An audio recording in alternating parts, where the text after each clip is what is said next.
آپ دیکھ رہے ہیں آپ کا اپنا یوٹیوب چینل مولوی شارٹس۔ حضرت ام سلمہ رضی اللہ عنہا سے روایت ہے کہ ام سلیم رضی اللہ عنہا نبی کریم صلی اللہ علیہ وسلم کی خدمت میں حاضر ہوئیں اور عرض کیا ہے اللہ کے رسول، اللہ تعالیٰ حق سے حیا محسوس نہیں کرتا، تو کیا جب عورت کو احتلام ہو جائے تو اس پر غسل ہے؟ رسول اللہ صلی اللہ علیہ وسلم نے فرمایا ہاں۔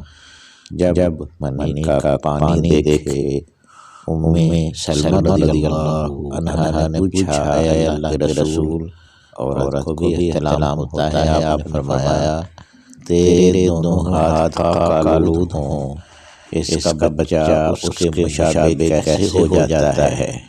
یعنی نطفے کی تشکیل میں دونوں کے مادے کا حصہ ہوتا ہے۔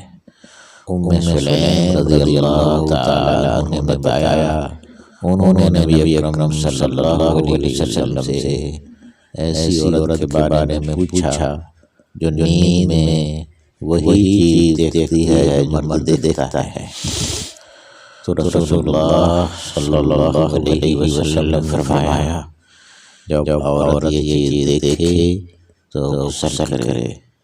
ام المؤمنین حضرت ام سلمہ رضی اللہ عنہا نے فرمایا میں اس بات پر شرما گئی، پھر آپ بولیں کیا ایسا بھی ہوتا ہے؟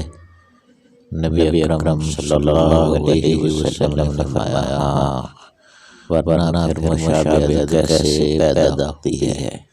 مرد کا پانی گاڑھا سفید ہوتا ہے اور عورت کا پانی پتلا اور لزج ہوتا ہے۔